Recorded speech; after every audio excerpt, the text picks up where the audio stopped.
Hey everyone, today on the pod is Marta Sales-Pardo and Roger Guimera.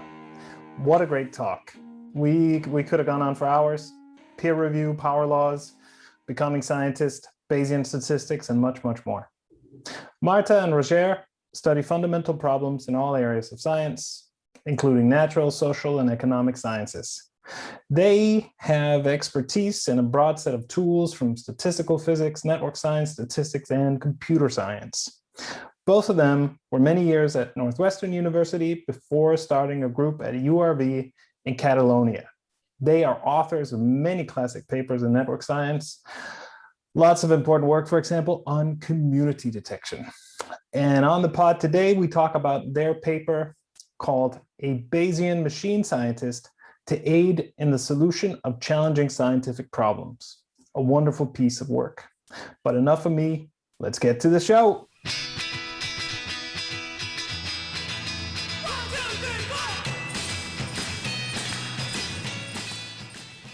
I was not saying anything to keep it, I don't know, but yeah, like I saw some of the previous podcasts, right?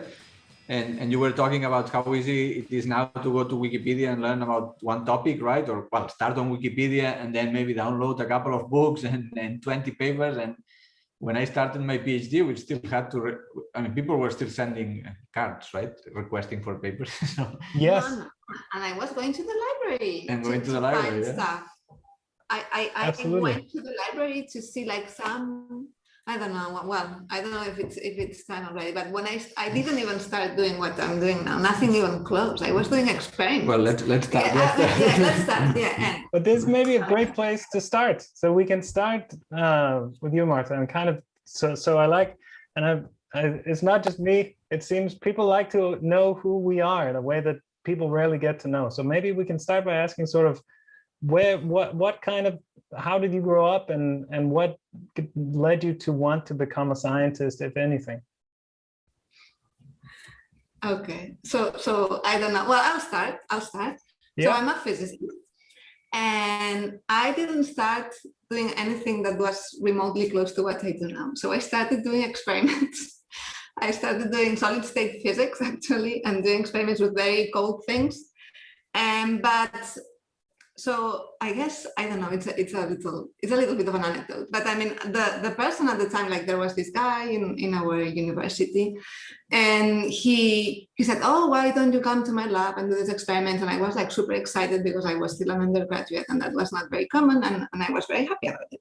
But then I actually did all my, I guess when I studied, I took all the theoretical subjects, and I really was more interested in like statistical mechanics and things like this. But I mean, I sort of like got trapped into that. But then one day I decided like, I don't want to do this anymore. It's just, I don't like it. And he said, oh, so now you want to play being a theorist. It's like role playing kind of thing. And I was like, what do you mean? And he had this idea that only like the very brightest minds could even attempt to do like theory. And I was just like, well, I mean, I'll take my chances. Yes. I'll do it.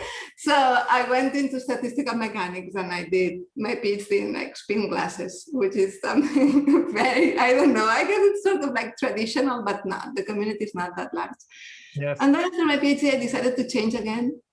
And Roger here thinks that I get tired of things, but I just become interested in other things, I guess. I mean, I like to explore. And I think that what sometimes, I feel like we put a lot of effort in just exploring something that is new, just because it's new, as opposed to like doing more of the same that we were doing, because it's kind of like, it looks easy, right? I mean, so my father was a physicist as well, but he didn't work as a physicist. He went to IBM and he has this like very first Unix books at home, like about how to code and like stuff like this. But well, I don't know. But I guess he was curious, and I inherited that from him. But when I started, I had no idea I wanted to become a scientist. I didn't even know what it was. It was very far. I just went into physics because I wanted to do astrophysics at the beginning. And then after taking the first course, I was like, oh, I'm so not doing this. This is like awful. I didn't like it at all. And I was just like, what is this? I mean, like telescopes? And I mean, this is not what I read in the book. No, I didn't like it. So I actually liked, the first thing that I really liked was electromagnetism. Like what I liked was like Maxwell's laws, and it's like, oh, it's everything in one, this big one theory, and explains everything. And it was so elegant. For me, it was like a change for me. Like it was so eye-opening. It's like, oh, so this is what physics is about, and I'm really liking this. And then it was statistical mechanics, and I was just like, wow, I really like this. This is what's getting me. And then it just one thing led to another. It's like, so what do you have to do to like be here? And it's like, oh, you have to do a PhD. Oh, and then I'll do it. And to me at the time, it was a challenge. Because it was also perceived as this difficult thing. It was hard to get a fellowship. It was hard to get into it, at least in Barcelona. That's where I did my PhD. And I was thinking, well, I'm going to try to do it. And and that's where I am. and I love it, even though as challenging as it is, I love it. I mean, and then we can discuss more anecdotes later. Maybe it's time for Roger to talk about his experience.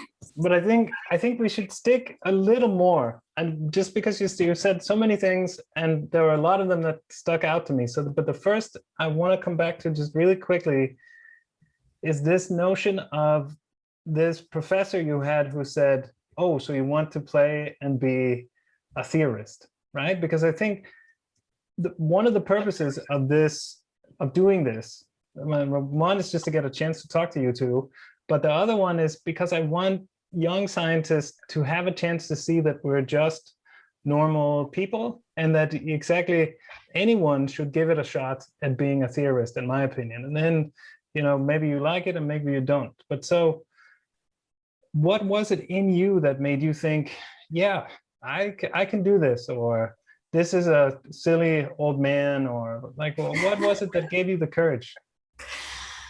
I have to think. At the time, I was just like very unhappy with what I was doing, and I was thinking, this is not what I wanted. This is not what I wanted. I wanted to do theory because I thought that was the cool stuff. I mean, I didn't like labs when I was studying.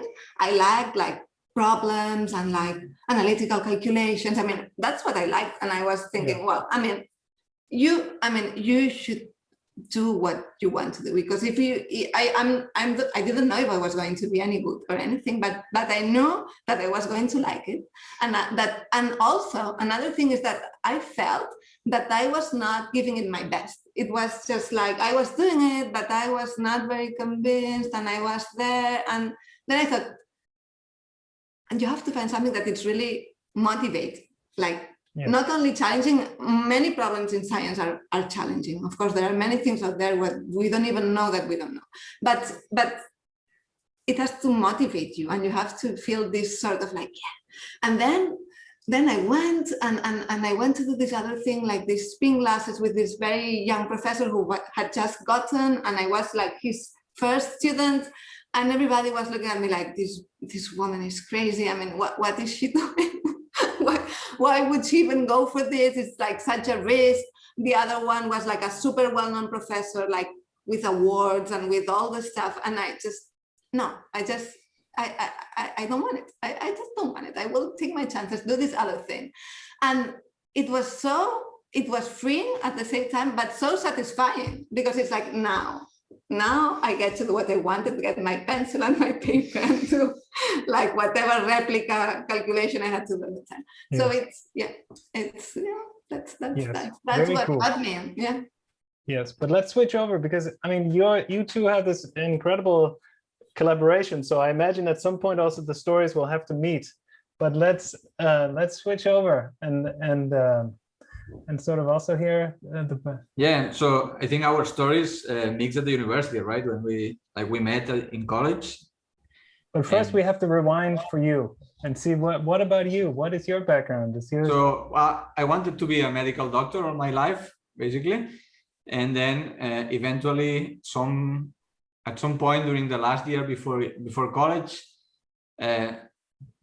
and mostly because I was studying philosophy, right? We had philosophy, it was mandatory in high school in Catalonia back then. And then studying philosophy, I don't know, it opened my mind somehow, right? It made me think that that being a medical doctor was something too, I don't know, mundane maybe, or like a mechanic of bodies, right? Of human bodies, right? And I don't know, I like to think about more abstract things and more abstract problems. And then somehow I started reading about quantum mechanics and relativity and all of these things. And then I switched and decided that I wanted to study physics. But again, it was mostly like, I don't know, maybe half a year before applying for college or something like this. So it's not a vocational thing, right? There wasn't anyone in my family that was even in science, right? Or anything like this, right? So I don't know, it was I don't know, the will to study abstract things, I think, and all these abstract ideas and I guess mysterious results in quantum mechanics and relativity and all these things that got me into physics. And then I went in college and started studying physics, and perhaps surprisingly, the things that I liked the most were not quantum mechanics or relativity, but classical mechanics, Lagrangian mechanics and Hamiltonian mechanics, all of these things, and statistical mechanics as well, right? Of course. And then I don't know, towards the end of college, I started reading about applications of physics to things that have nothing to do with physics, like societies and organizations and neural networks and biology and things like this. And I got excited about doing something along these lines, basically using statistical physics to solve problems that are not in statistical physics. And then I started my PhD. So I was studying in Barcelona, but I came to Tarragona, which is where we are now, and started working on mathematical models of organizations, basically, of like companies, really, right? And it's a very complicated story. So again, maybe I can use an anecdote like Marta did. So once I was visiting a physics professor in Alacant, which is a city which is like, I don't know, 3 hours south from here, or well, more like 5 hours perhaps south from here. And I told him that I was a physicist in a department of chemical engineering, working on problems with economists, right? And he asked me whether I could sleep well at night, right? With such a weird combination of topics, right? And well, that made me think, I said, well, yeah, I actually sleep pretty well, right? I don't know. I enjoy what I'm doing, and I think it's interesting problems. And we actually managed to publish interesting things and so on. And then the whole thing of networks exploded at the same time, right? So the first papers in networks were in '98.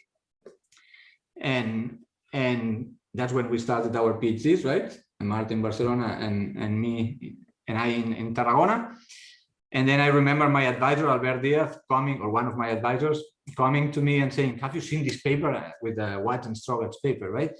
Yes. Because we were working in organizations, right, in companies, and he was like, look, this looks like a company to me, right? Like people exchanging things, perhaps, or things like this, right? And then we got into, like, from the beginning into the networks wave, and I guess that's how I got where I am now. And again, we met Marta in college, and then we did our PhDs in different places, but we were together, like in life, not in science, but in life, we were together already. And then we left for a postdoc together, and that's to Northwestern. Yeah, but we were, at the beginning, I was not doing networks. I didn't want to do networks. I was kind of like, well, okay, I will do biology because that's what I wanted to do. But I mean. But hang on a moment. So you said that statistical physics was your passion, but now somehow biology had taken over, or? Well, I mean, at the now there are so many options for students. If I could have gone back in time, I would have done probably biophysics or biological physics or something like this, because it was another thing that I liked a lot. But I mean, I was better at, I hated studying biology because I had to memorize many things, and I was much better at math and physics.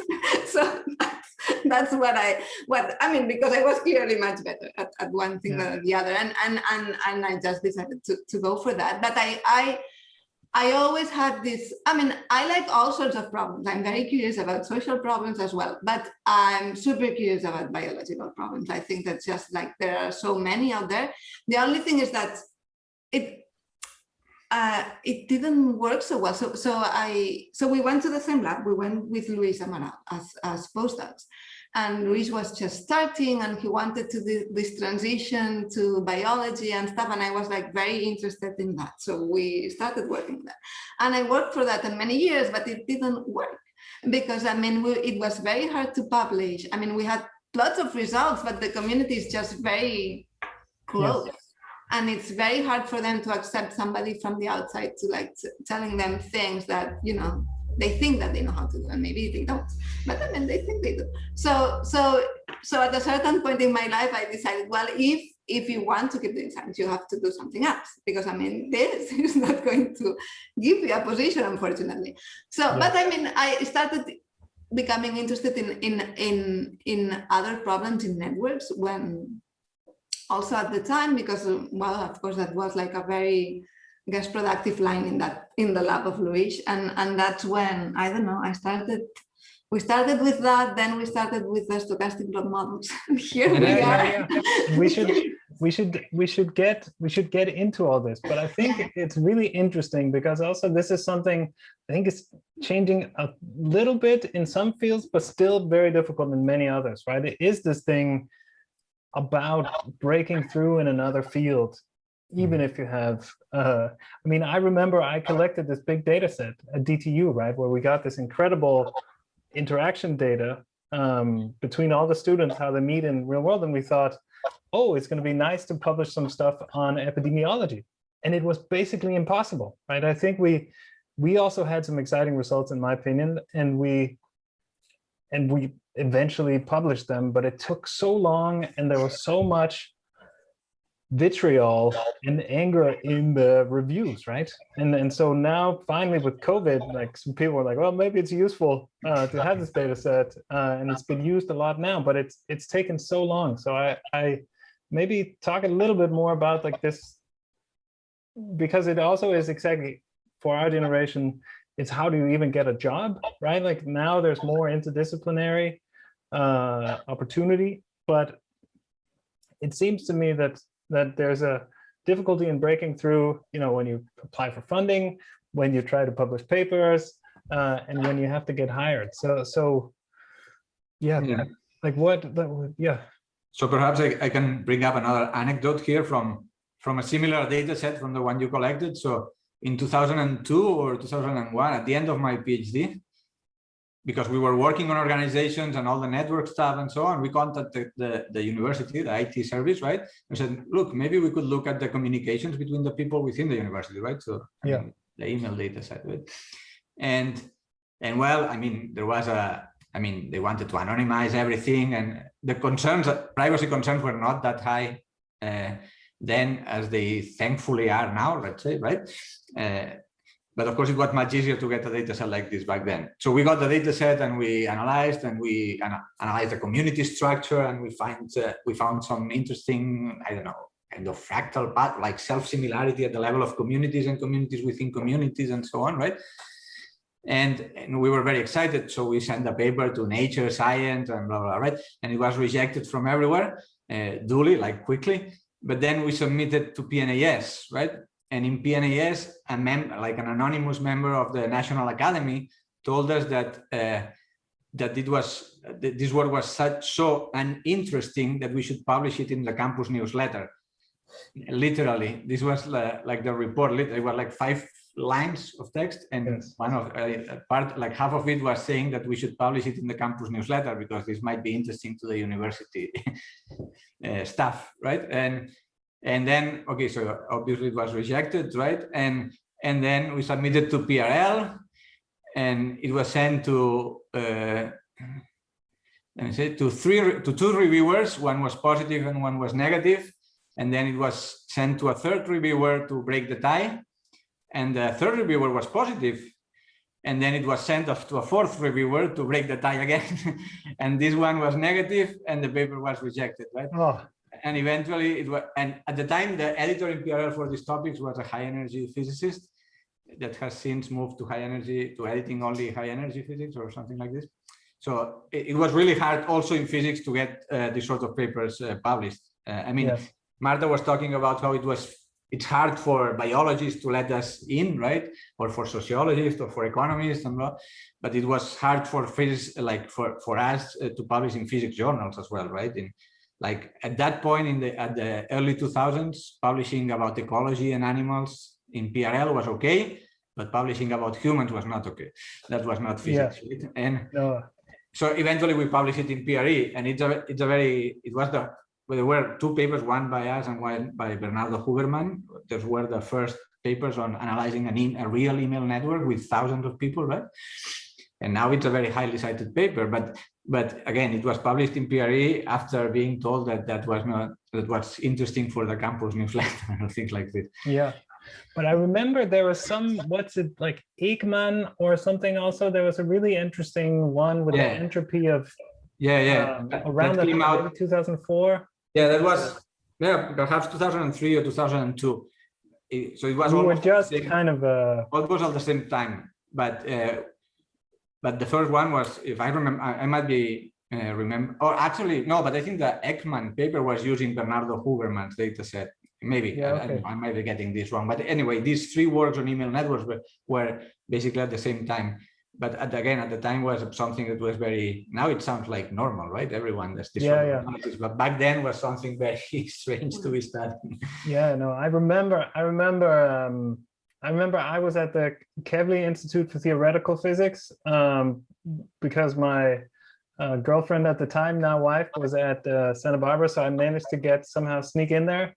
I also, Marta, by being there, I worked on biophysics, and I also remember memorizing all the names and so on that you talked about. But there I met the director, David Gross, who was one of these very big, high energy Nobel Prize winning guys. And he was like, "Oh, so what do you do?" I told him, and he just said, "Well, it sounds interesting, but it's not physics." And I just remember this is like the Nobel Prize winner immediately just letting me know, like where I was. Yeah, well, things have changed, right? Yeah. Well, I mean, we all have, we could keep going on and on, and the podcast would only be about this. No, unfortunately, right? And about nasty reviews and about people. Well, we got this kind of thing, like this is not even wrong. I mean, I remember this once. This is not even wrong, and I was just like, yeah. Well, anyway, but it's a nice paper. I just was thinking, who writes this? I mean, who are these people who think that they can write? It's not even wrong. Yeah. I mean, what kind of? I mean, it's so disrespectful, right? It's not even. I mean, it's not even a review. It's what I mean, it's, and it's unfortunate that these things are allowed, right? These people who should never be asked again to write a referee report if they write these sort of things. I mean, yes, but I think you're right. I think it is changing, and I think it's getting more and more difficult to get away with being just pure evil in the reviews. The reviews are becoming public, and the young researchers are better than we were at speaking up, and they have, Twitter, and they have places where they can find each other and kind of. I mean, we also just took it, right? Like I've had my share of those reviews, and there was no kind of recourse, right? You just were like, okay, we send to another journal, and hope for it. But and then they have many other challenges, and there's more competition, and like it's constantly changing. But I think it's nice to reminisce and hear about these stories, and I think it's nice for everyone because we live in a world where we see a lot of the successes, and I mean, I feel terrible just hearing about your journey through submissions and the fourth reviewer, and all these things that are we all have stories. As you were saying, I think it's important to share it because I don't know, at least it's helped me to know that, I don't know, going to Northwestern or talking to Gene Stanley, for instance, right? Knowing that people that are that big also get this sort of reviews sometimes, right? Yes. So I think or at least it helped me to normalize something that shouldn't be normal, but at least to cope with it, right? To be able to say, okay, well, that's the bad part of our job. There are many nice things, right? That we have a job where we can think about creative problems, right? We can see it and decide what we want to do. but then there is the reviews, which is probably the nastiest part of our job, right? Yes. Yeah, it's awful. It's awful also to write to be a reviewer, right? When you are rejecting a paper, it's not nice. I mean, it's not nice, but I mean, sometimes you have to reject. I mean, it's but no. Yeah. No, I think it's true that it is. I also tried to strike up, like, I guess when I was younger, I would always write I would list all the things that were wrong, but I wouldn't make a decision on rejecting because I felt so terrible about rejecting. And I think now I try to be much more clear and say like this and this would fix it. And if you don't do this, it won't, you know what I mean? Like I'm so bad at conflict that I think I wrote some kind of too vague reviews in the beginning where I kind of was like, yeah, it's very well written, and then I list like 100 problems with it without saying reject or something. And I think that's also unkind in a way, because being kind is just being thoughtful, right? And if you, I mean, in our job, we are supposed to review papers and reject them when we think they don't fit some standards or whatever, right? No. But you can still be thoughtful and write the review the way you would like the reviews you get to be written, right? I mean, and I don't know. So try to be constructive. Try to say the things that could fix the paper or the ideas, right? Or point the mistakes if there are mistakes. But there are very rarely obvious mistakes in papers, right? So yes. But you have to be clear. I think it's a matter of expectations, right? If you think that you are never going to accept that paper, no matter what they do, just say it. No, I mean, say it. But that's also that's part of being it's fair. not like listing a bunch of things, having the others do it, and then say no. Absolutely, but I mean, I would get myself kind of into the following trap, if I'm being honest here now. Luckily, maybe not so many will listen to this, but I would get myself into the following trap that I would list a bunch of things that were wrong in a paper that I really think should be rejected, and then they would answer all of it. And then I'd be like, well, I can't reject it now, you know? And then I'd be like, okay, just publish it, it's fine. But maybe I really wanted to reject it, but I felt it was impossible. So I'm better now kind of saying, there's nothing that's gonna fix this. Yeah, but the alternative is the moving target reviewer, right? Where you solve a list of 10 problems that they've raised up or they brought up in the previous review.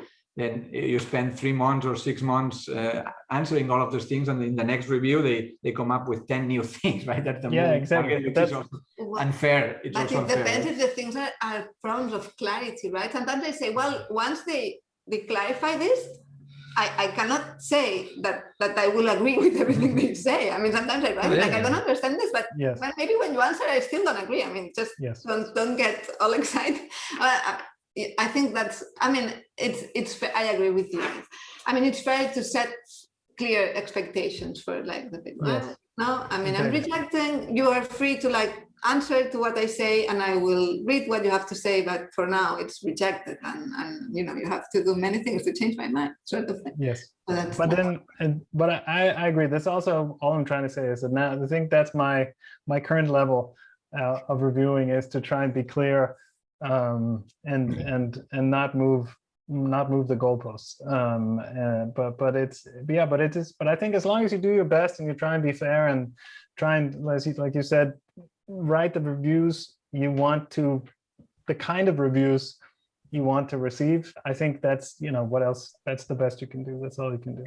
Mm-hmm. But anyway, I mean, I think this is a really valuable conversation, but I still want to hear more of the story. And I also want to talk a little bit about, I'm a little bit afraid to talk about this because, you know, like there are these fault lines in network science, right? So I was thinking, should I get Laszlo and Aaron Clauset on and talk about power laws? You know, would we do it? But there's also a kind of fault line with, I mean, not really in our generation, or at least I never felt it, but there was this kind of Laszlo, Luis, Amaral fault line that kind of impacted network science, right? A lot of the people that I've interviewed, I know personally, but not you guys. And it is kind of a leftover thing of these old arguments, I think, right? What do you think? I don't know. I think you should ask them, right? Yeah. I mean, of course, you know that we spent lots of years with Luis. So, and I would spend 7 years with Luis, and we only have good things to say about Luis, both scientifically and personally. So he's a caring person, and he's a great scientist. I've never seen anyone like Luis learn things from data, really, like be able to tell stories that we didn't know before from data. So no, I mean, I'm not trying to do anything. I mean, I guess I mean, it's not a secret. There is conflict. I mean, there was. I mean, it's like, behind. I mean, now, of course, the newer generation doesn't know anything about it because, I mean, I guess they don't see each other so much at conferences anymore. But there was a conflict. But I mean, the origin of the conflict, I think it's for them to disclose, even if I mean, we have one side of things, right? Yes. And because I think that Luis is and I know he's an honest person. He tries to be as fair as he can, but of course it's still like, it's your experience, right, of things, and yeah, that's all there is. But there has been some conflict there, and some not citing one another, or some sort of like disagreeing on things. But I in a positive light, right? I think that this propelled the field forward, right? In trying to find, these ways, like creative ways of interpreting data, of looking at data. I mean, I think that in a way, this was very positive, right? Because of Yes. all the knowledge, of all the excitement that it generated around it. Even if unfortunately, I mean, of course, one doesn't want those things to be, part of like your everyday, or your like everyday thinking or whatever. And going back to power laws in networks, well, I think that power laws in networks was a very interesting idea, and the preferential attachment model, which had precedents as far back as the 50s with Herbert Simon and so on, right? And perhaps even earlier than that, but pretty explicitly, let's say, in the 1950s with Herbert Simon. But anyway, it was a very interesting topic. It was not expected in any way, but people working on networks, well, like computer scientists, let's say, and sociologists, and this sort of people. And it was an aspect that got many physicists interested, right? Because physicists, perhaps now power laws have lost a bit of that mystique, right? But yes. Back like 20 years ago, right? Talking about power laws, it didn't matter what it was about. It got physicists interested almost automatically, right? Yeah, but I mean, but to me, in a way, it's kind of like, in a movie, they have this thing called a MacGuffin, which is the device that propels the plot forward, right? That it's a conflict that's invented only to get the characters from one place to the other. And if you think about power laws, that's why the physicists are here, right? That it was statistical physics. This is how I would tell the story. Statistical physics found universality, which was insane, right? It means that you can study a model inside a computer and learn something about the real world if they belong to the same universality class. It's unbelievable. It's physics when it's the best, right? And then you had Bach and the self-organized criticality, which kind of further fueled this idea. And then at this point, like every time a physicist saw a power law, they were like, oh, I must go here, right? And then the power laws, or at least broad degree distributions, let's say, showed up in networks, and all the physicists came. And I think it's why we're here. But you're right, I think that it is, in a sense, a MacGuffin. It is a thing that brought us all here, but it didn't fulfill this promise of universality in the networks, right? It's not universality classes like we would have hoped. Yeah. Probably the processes that drive them are much more multi-scale processes, many different things, but it's somehow, as Marta said, it really did, the conflict, the power laws, whatever made the interest happen. There was a kind of nice cocktail. That's how I would tell the story. Yeah, I think it was a combination of that, and then the fact that the Watson-Strogatz model was solvable analytically, right? And yes, we started to see all those And then, I don't know, with techniques like, I don't know, generating functions and things like this that were like standard to physicists, right? It was I don't know, it was a combination of factors, but certainly the power laws was one of them. And now if we fast forward to 2021, I think that's, well, it's exactly what you said, right? I don't think that that power laws are, I mean, that we've learned many more things about networks now that are perhaps, or that probably, or at least to me or to our research, much more relevant, right, than that. But at least, I mean, there were a bunch of model preferential attachment. I mean, there were a lot of interesting things, right? There are a lot of networks that have broad degree distributions where you wouldn't expect it, right? So yeah, without like minimizing the importance of that even today and the impact on epidemics, for instance, right? The lack of the epidemic threshold.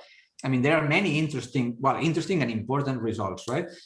But the things we do now in networks have not, like, we never look at the degree distribution of networks in our like the two of us at least, right? There, some people might still. But I think people have lost interest in it. I mean, because it's not necessary for you to do any of the things that I don't think, if it's not a power law, then I cannot look at my data. I mean, no, that doesn't mean anything. It's a power law. Okay, well, good for you or not. I mean, I don't know. I mean, but it depends on what you want. But I mean, it's lost its importance in currently, I mean, the current context in network science or like whatever. I mean, it's not that important, right? I mean, because we know that there are lots of strange things that can happen even if you don't have a power law degree distribution. Yes. And as I say, like most of like the other day, I mean, I think this is a little anecdotic, but we were talking with a student and suddenly we said, oh, but did you look at this property of the network? And we were like, no, we never looked at it. Okay, why don't you do it? Maybe we'll learn something from this.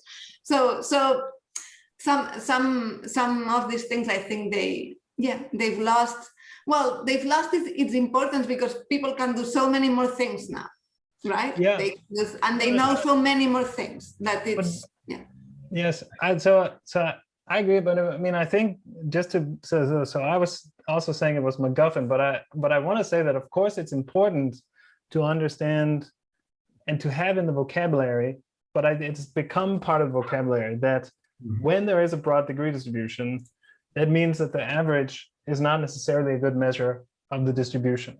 I think power laws are here, you know, like whenever we take averages, we have to be super careful, right? In the age of pandemics, it's for modeling, but also for the distribution of bad things that can happen. If it's a broad distribution, we have to be very careful. So I think the insight that distributions can be non-normal and broad remains incredibly important and something to keep an eye on everywhere you meet it. But we thought that it was kind of a rare thing, but now we see that it's something we have to look for everywhere. So I think it can be both important, but important maybe for also different reasons. Yeah, it becomes second nature in a way, right? In a way, it becomes second nature, right? Something that you don't think so consciously about, but it's always in the back of our mind. But again, what Marta was saying, it's true, right? We should be careful not to forget some of these things because then we might need to rediscover them. In like our students may need to rediscover. Yes. Them. Well, so. I remember when this paper that you were mentioning, the Nature Communications one, the Aaron Closet paper, and well, I mean, the first author wasn't him, but I don't remember the name of the first author, unfortunately. Yeah. I should. But I remember that some of our students were like, what? Where does this come from? Right? Why is this so important? Or why has this been so controversial in a way?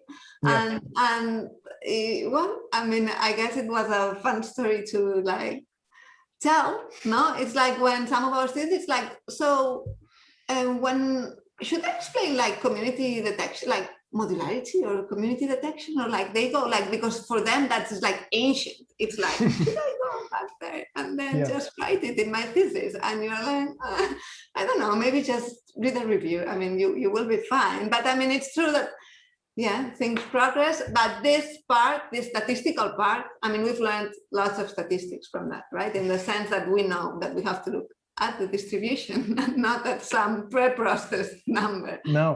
And I think that's very important, and that has state, right? Yes. The state. I think everybody now, nobody gets away with like giving you like a number. I mean, they have to show you the distribution. You want to know Yes. what the data looks like, right? Exactly. Yeah, that's. And I think, but I think it's still difficult for people who haven't been through this to parse. And I still see lots of box plots where you go like, well, there's a power law underneath here. You can see it, right? But it's not explicit. And I think it's you know, there's a super cool paper I recommend called Regression to the Tail, where they also talk about like when you're sampling from a power law, you know, you can really get in big trouble. And it has, you know, coming back to you know, econophysics and Huberman and exactly. I think Sonnet and so on, you know, like there are some insights there also. Yeah, I think that like physicists or network scientists should not forget the lessons with power laws, but like epidemiologists, economists shouldn't forget. I mean, we have much higher incentives for them not to forget than network science. Like network science, we shouldn't, but they absolutely shouldn't forget about power laws because it's crucial in everything we are seeing now, like in the pandemic, in COVID-19, in crash, in market crashes, and in so many other things, and we know that, right? But I think that for us, in 2009. And maybe that's how we transition to the paper. We started reading like about Bayesian inference, right? And we started doing network inference with generative models and doing proper Bayesian inference, let's say, or I mean using probability theory properly to infer things about networks. And I think that from that point, for a bunch of us, and perhaps more and more, that changed a little bit our perspective, right? And from going from toy models to actually wanting to develop predictive models and and this sort of thing. Well, statistical models rather than micro models. I mean, I agree. I agree with well, that one thing, and another thing that also happened in 2009, which is the first time. That's when a paper, it was by Lipson and what was the other author, Schmidt. They published in Science this paper. I mean, they made this software later that is called Eureka. And it was a paper in which they showed that they could explore somehow the space of mathematical models and get the Hamiltonian for the double pendulum. I remember when I saw that, I was just like, is this possible? Wow. I was just like, wow, I cannot believe it. I mean, no, they must have cheated. It's not possible that you can do these things. And I remember, I mean, we didn't go back to this until a few years later, many years later, but I still remember like the exact, like the group meeting where a student at the time, now he already sent his company to another company, but I mean, he presented the paper and I was just like, yeah, no, it's mind blowing. It is true, right? Yeah, and yeah, so this, because that's related to what we're going to do. Yeah, no, I definitely want to get to the paper, and I think I was exactly going to start talking about, like you said, I think when you described kind of you meeting up and you said the word block models at one point, and this is kind of a new direction, right? So we were all working on describing networks, community detection of various flavors, and so on. And then you moved in this direction, and just kind of I was aware of this way of modeling because I was in a machine learning department in Denmark, and so they had been doing kind of a different variation of all these things for a number of times. The generative models is kind of what you do in Bayesian machine learning. So part of why I was never kind of, because I went kind of in the direction of saying, you know, there are some of the structures that I'm interested in, the small group structures, the overlapping stuff, that there's not really enough statistical power in the big static networks to really infer those structures. So I kind of personally went in the direction of these little dense structures that you can't really capture unless you have a lot of data and a lot of dynamics, because you just don't have enough power for the modules. And a part that was because of these, but then as always with network science, you guys and Tiago and Mark Newman and a whole group of people, many that I forget to mention here, went in this direction, stochastic block models, and you've done this amazing work. And that, I think, is the path that leads to this paper that we'll be talking about today, that of course I was too lazy to read, but I was going to say that it reminded me of the concept called symbolic regression sometimes, right? Which is, and I think this is kind of hopefully maybe where AI is going, right? Like where, like that the machine learning and the statistics can help us learn about the world in a new kind of way. That's my dream. So I would love to hear kind of about this paper, and you should say the precise title so people can find it. Yeah. Yeah, no, I was going to say, it's good that it's your dream. It's our dream too. So we share a dream. No. So yeah, no, I agree. I mean, so symbolic regression, definitely. It's a symbolic regression problem. I mean, I guess in different. But maybe you should explain it. So one of the things I realized when I do this is that I know a lot of these concepts, but maybe not everyone who listens does. So you said the double pendulum, and you kind of said it, but I think it's worth explaining exactly what it does, because when you first hear it, if you haven't heard about it, it is mind-blowing. So maybe we can start from something that most people will know, which is like regression, right? Like linear regressions, if you want, in which you assume that some data follow a linear relationship, right? And then you just fit the parameters, right? But let's say the structure of the model, which is linear, right? AX plus B or whatever, right? That's assumed to be known. Okay, and then symbolic regression is this part of machine learning, if you want. I don't know if people would classify it as one part of machine learning, but I would anyway, and it is. I think in any reason, if you start to think there is no way to say that it is not machine learning. But anyway, symbolic regression, you have some data, and you not only try to fit parameters, but you also try to learn which is the correct structure for the data, right? So if it's linear, it's linear. If it's quadratic, it's quadratic. If it's an exponential divided by the logarithm of the sine of the factorial of x, then that's what it is, right? And then symbolic regression is the process of finding the structure of the model, let's say, right? And this goes, again, well, what people call symbolic regression nowadays is using genetic algorithms to do that. That's what people specifically call symbolic regression.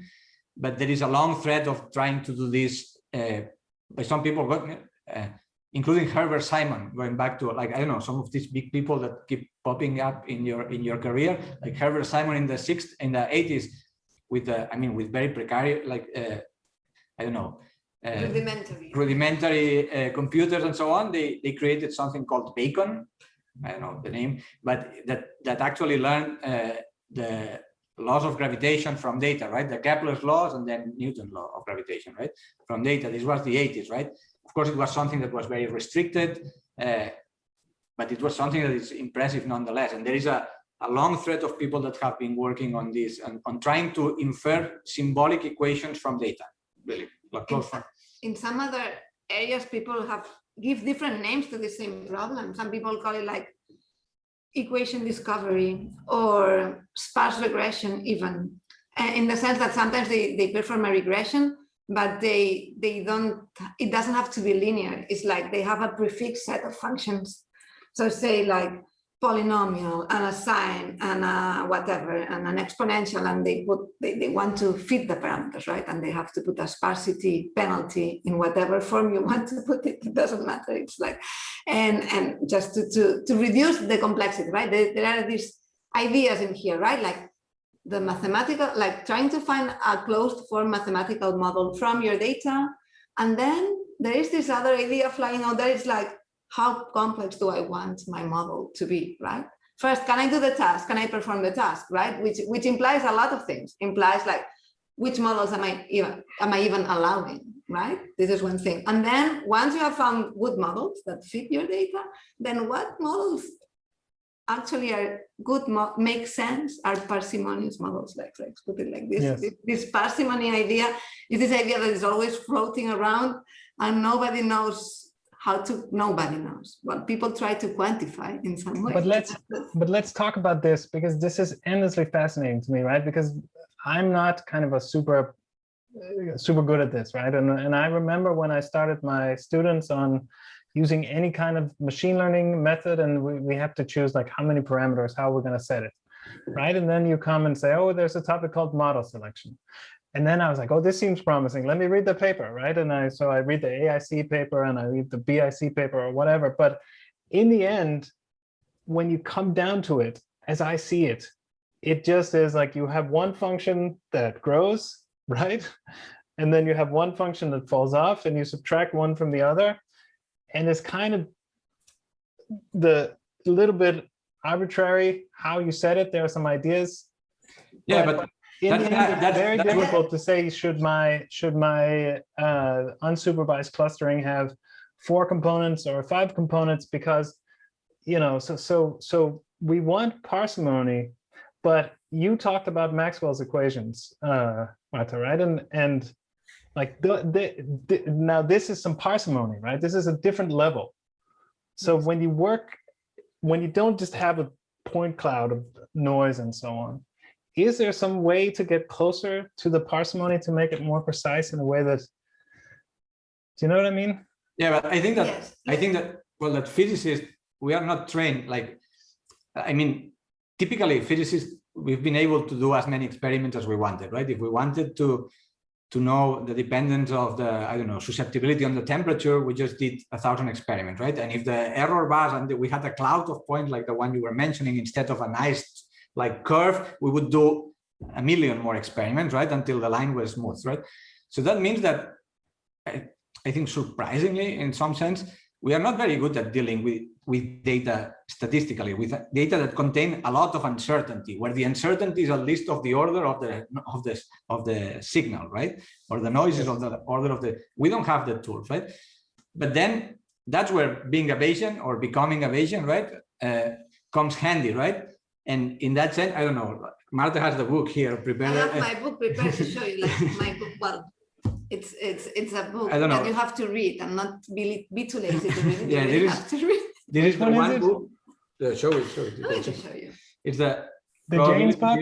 Yes, yeah, yes. James. This is everyone I have read in this book. Not maybe all of it, but it's fantastic. So if James you is are a genius. If you are like us, like all of us, right, too lazy to read things, this is the one thing I think you should read. Because then, okay, this thing of the arbitrariness of like this one thing, like complexity going up and goodness of fit going down, right?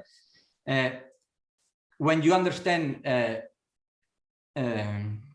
probability theory from the Janesian, if you want, Bayesian, Janesian perspective, then everything becomes much more clear, and there is nothing is arbitrary anymore. You have to be explicit about the hypothesis that you make, and then you apply the probability, the rules of probability, right? The sum rule and the rule of conditional probability and so on. I mean, probability theory as we know it, and then everything comes for free, right? You don't need, and that, I think that's in our paper, on our Bayesian symbolic regression paper, if you want to know, our Bayesian machine scientist, what we call the Bayesian machine scientist, but it's a Bayesian symbolic regression approach. This is what we did. We started, instead of trying to come up with heuristics to find a model, like to balance parsimony with goodness of fit, for instance, right? We started, let's say, we said, okay, let's start from formulating the problem in probabilistic terms from the beginning. And then you don't get to like 2 quality functions that you want to balance. You only get 1 quality function, which is the description length. You want the model that compresses the data as best as possible, right? No, we have another thing, which is the description length, and we have. Well, yeah, I know. Well, I mean, no, it doesn't matter. You keep going. No, but anyway, at the end, you have to maximize the probability of the model being the correct one given the data. Yes. And that's minimizing the description length. It's the same. It has a information theoretical interpretation, but in the end. And you don't have 2 quality functions. You have 1, maximize the plausibility of the model given the data, or minimize the description length. It's the same thing. And then in this plausibility, you have 2 terms. One that is related to the complexity of the data and of the model, sorry, and one that is related to how well the model explains your data.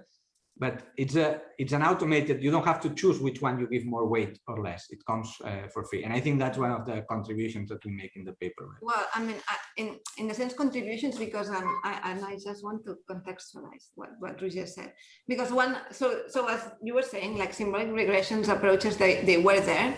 There were like doing genetic algorithms, and what were the problems of those algorithms? One was like they couldn't be sure that they were sampling the whole space of possibilities of your mathematical models, right? That was one thing, right? And the other was, there was like the way they were assigning complexity was arbitrary. So you can go there and select, an exponential is 3, and a power, a square root is 1, and I don't know, and something else is 0.5. So that makes you nervous because you don't want those things. Yes. Why do I have to choose? No, I don't want to choose, because then choosing is bad. Choosing in an uninformed way is very bad. I mean, if you are very well informed, yeah, then you can choose. But if not, you cannot choose because you don't have your plausibility table is not there, right? Yes. So what this kind of approach, like the Bayesian approach, allows you is to really, you are able to have an expression for the plausibility of each expression given your data. And that is super powerful in many ways. One, because then if you have some distribution that you have to sample, statistical mechanics gives you the tools to sample this distribution, right? And it's ergodic and you can do it, and it has very nice properties, such as, for instance, I can compute averages. I can make predictions from averages. I can not only get the lowest energy model, but I can also average over models, which is something that was completely impossible before. You couldn't do it. You had to select one. Why do you want one?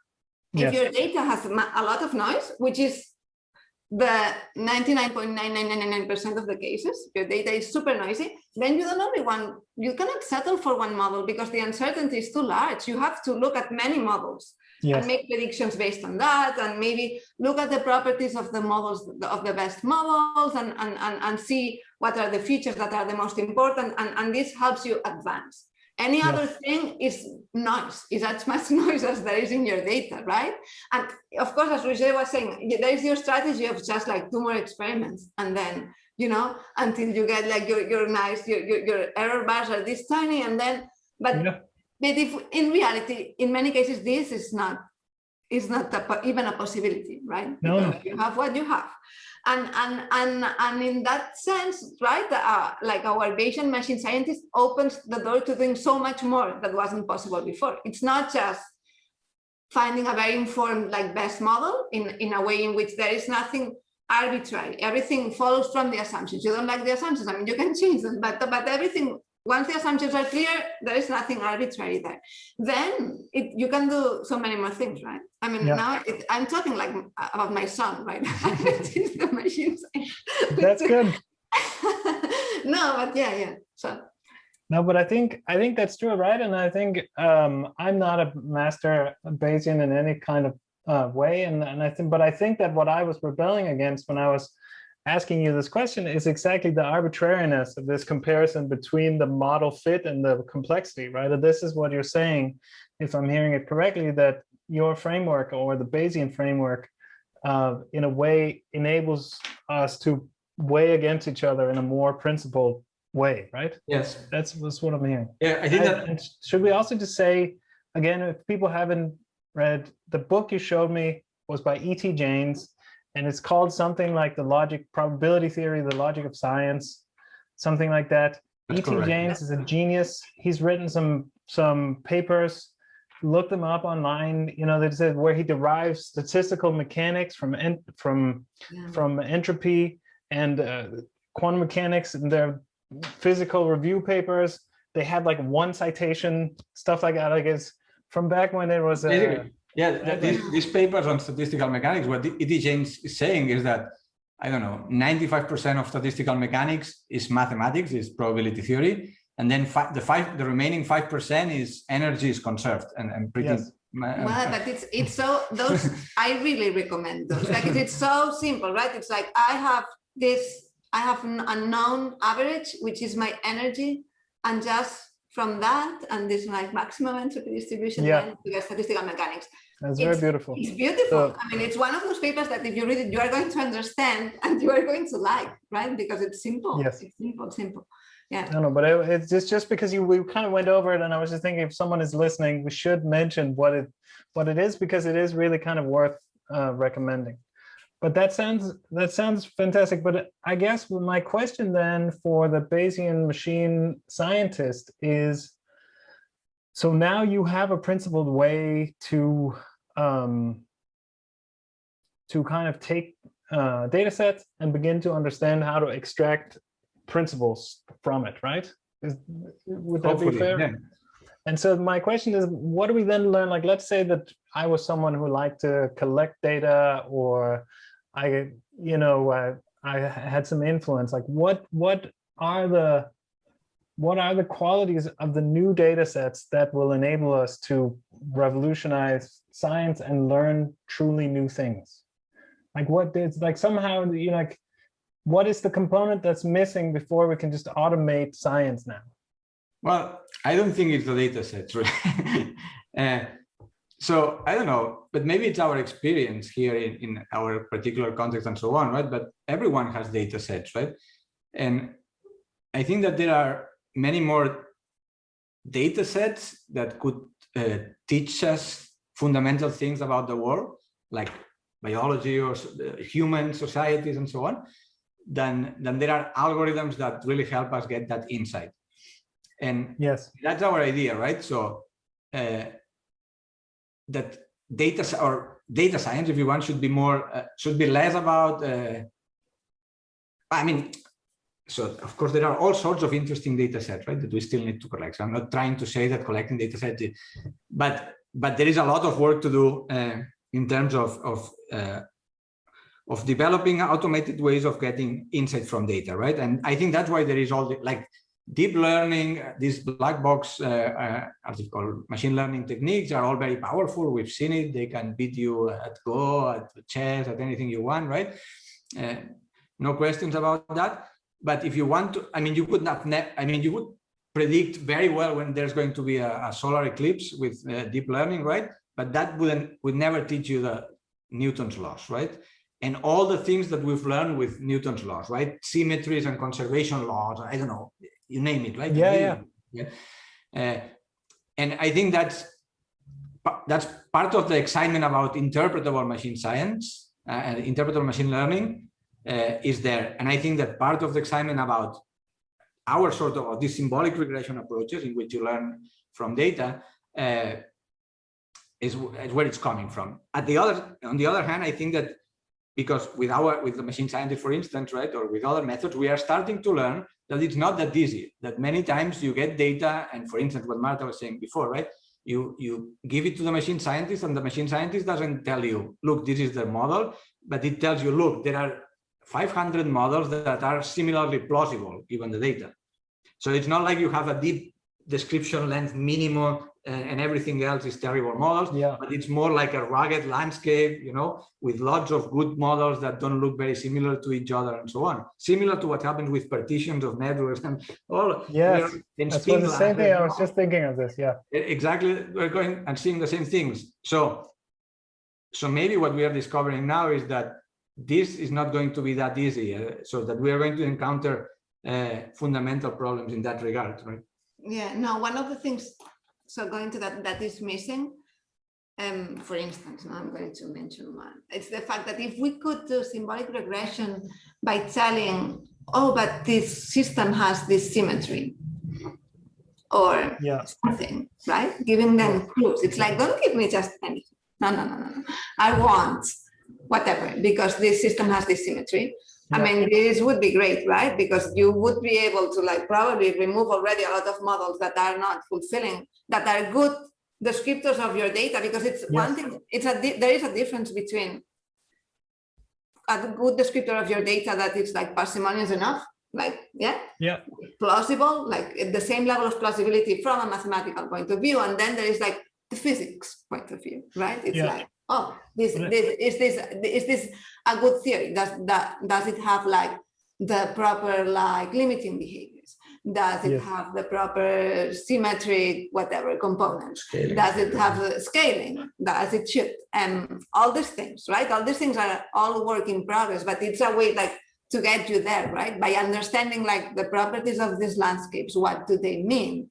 Yes. What do they tell us about our data? Because probably that also holds information about our data, right? If we know, as you were saying, as in network community detection or whatever version of it you want, right? There are many partitions that are like competing with one another. People started toying with like, oh no, there are overlapping partitions. Yes. This is why, no, this is what we have. Sune, for instance. So, for instance, like you.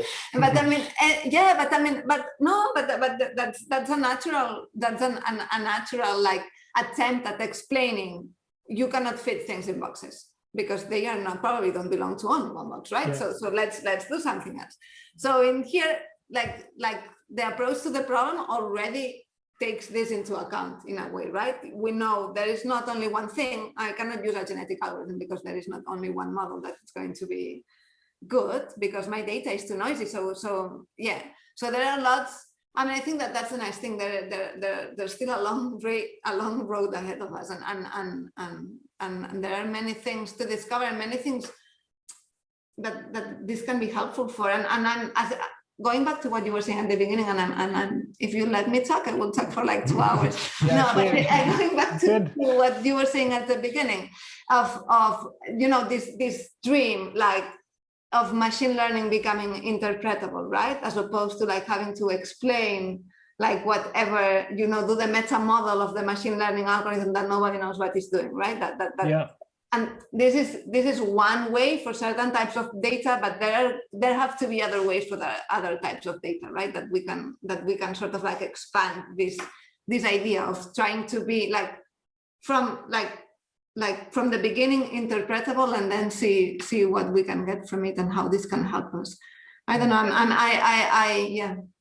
But let me ask you one last question. We should wrap up, but I guess what I'm wrestling with, and what I have found to be incredibly important in my own Bayesian non-machine scientist, because of course, like the reason that human beings are good is because we bring all kinds of priors that are very hard to put into the machine. We bring all knowledge of math and blah, blah, blah, the world, what's plausible. And that's how we can still kind of beat the machines. But I think one of the things that is more important than people generally notice is the variables that you're modeling, right? So a lot of these new data sets. So again, like in my own data collection, you know, like we use some smartphones, and then let's say we collect GPS traces.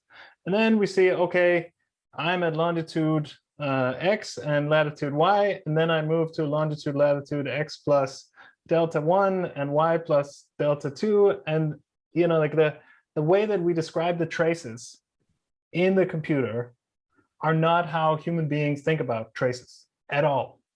Like we in mobility, we think about places, and we think about taking routes between places. But I don't think in the way that the data is represented. So I also think that somehow you need like to make it fully automated. If I'm answering my own question, need a kind of 2-layer machine, right? One that first finds the variables, and then once you have the right variables, then you infer the relationships between the variables. But that, do you know what I mean? That a lot of the data sets we're looking at may not have the right variables. But there is a feedback between the two, right? Because in a way, I mean, the right variables will depend on what you want to model. So let me put it this way. For the same data set, you might want to be modeling different things. And Sure. there are going to be different variables that are going to be relevant, right? So I guess probably I'm sorry, I'm digressing a little, but it's relevant. And it's the fact that now I think we are in a situation in which we want to collect all sorts of data because we don't know what we want it for, but we don't want to miss out, because then I might found out that what was interesting, what was this thing, and I have not measured this variable. So let's measure everything. And in the end, you probably still didn't measure what you wanted to measure, but let's measure as much as we can. And it's very confusing, right? Because the experiments are not made very often with like a purpose, but with just like for the sake of collecting things, right? And many data sets are just like data sets, right? And it's your job. So in a way, I mean, in my mind, if you could like, and then going back to like this sort of Bayesian machine scientist, it will, from, say you have a variable that you want to model y, and you have all these other variables that you have collected, and it will tell you, right? The models will tell you which ones are relevant to predict y, well, to model y or not, right? It will tell you, right, which ones. Now, if your prediction is very poor, then you can think, well, maybe I'm not measuring what I need to be measuring. Maybe I want to add more variables, right? I mean, these ones are not enough, so I want to look for something else. So this sort of iterative process would actually be very helpful, right? I looked at this, no, it didn't work. Maybe I want to look at something else. I think what Sune was referring to, and I think he's right, is not only finding like feature engineering, right? Finding the right axis to model my y, no, the y, the outcome variable, but actually finding, or I don't know, formalizing y in such a way that it can be modeled to start with, right? I think in science, we don't encounter that problem very frequently, right? For instance, we applied the machine scientists to model the tensions between cells in experiments, right? And our features are protein concentration. So we know that the tension between cells depends on the concentrations of certain proteins, right? So it's very easy. We want to model tension, that's Y, and our concentrations of proteins is X. We don't, this previous step that you were mentioning, Sune, is not even there, right? We know exactly what we want to model and from where we want to model it. But I think when you talk to a company, for instance, and they tell you, we want to, I don't know, we have this data and we want you to help us improve this process, right? Or with an engineer, right? And it's like, okay, but now we first need to formulate what the problem is. And I think you're absolutely right in that sense, right? That often we need to do, like, there is this definition of the problem before the machine scientist starts working, right? Or any machine learning technique, on the other hand, it's not exclusive to symbolic regression. This is true for deep learning or for anything, right? There is a previous step that might be more challenging because it's more like human-like. I don't know if there is such a thing as a, I don't know. Deciding on the problem. Yeah, there is this quote by Newman, von Neumann, that it's quoted in the book by James, that says, apparently this guy was in a conference, right? Von Neumann, he was giving a talk, and there was a question from the audience saying, look, but I'm sure that there are some things that machines cannot do, no, or computers cannot do. And then his answer was, well, if you tell me exactly what it is that the machine cannot do, then I'll build a machine that does exactly that, right? So I think this is exactly the problem this just might be, I mean, it can be done with a machine, sure, but it's hard to formalize what we want to do in that previous step where we actually come up with the thing we want to model. Yes. It's just hard to formalize what we want to do in those situations. Exactly. And I think that, so this is exactly what I was trying to say. And I think that somehow some of what we're seeing with the deep learning, let's say Facebook or whatever, predicting, is that they have this complexity in the network that they don't care. It's just statistical correlation. So they can kind of, somewhere in there's both some kind of structure that fits the modeling, but there's also some kind of feature engineering. I mean, that's in a way is kind of, one of the pluses of deep networks is that when you look at the layers, you can see that they actually do edge detection when they look at the images, blah, blah, blah, blah, blah, right? So they kind of do this. And I think that you're absolutely right. And I think it's deep insight that in physics and in biology, we're not used to this idea that we know what it is to measure. We know, I mean, but still it's Newton's genius to say that it's the mass that matters, right? Even Newton says, like, it's simple. Before then they thought that, it can be all kinds of things. It wants to go to the center of the earth, right? And he says, no. The thing that matters is the mass, right? And so I think finding the variables that make it simple might be a kind of first step before finding the simple relationships. That's all. I think that in that sense, there are very promising approaches in which, like, I don't know, there is this guy, Miles Cranmer. He's a graduate student, actually, in Princeton, if I remember correctly. And he's doing very interesting stuff. And some of the stuff he's doing is using neural networks to come up with to learn things, but then like somehow like at some parts of these boxes, these little parts of the neural network that are supposed to mean something, right? That these little parts that are capturing features or relevant things, then he tries to model those with symbolic regression, right? And like simplify those. And I think that's a very, like, combining both things can be very insightful in that sense. Yes.